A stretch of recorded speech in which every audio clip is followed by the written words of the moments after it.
दे उपेन्द्र भंज ओडिशार उत्कल राजकुमार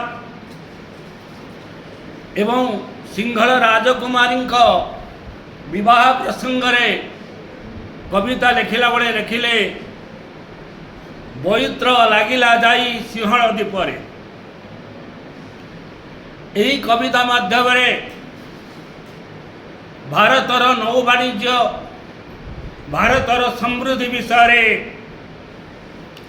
सूचना देदेले। संत कवि भीम भई लिखिले मो जीवन पछे नरके पड़ी थाऊ जगत उद्धार है। यही जना पड़े ओडियार भाषा साहित्य मानव धर्मर प्रचार करे।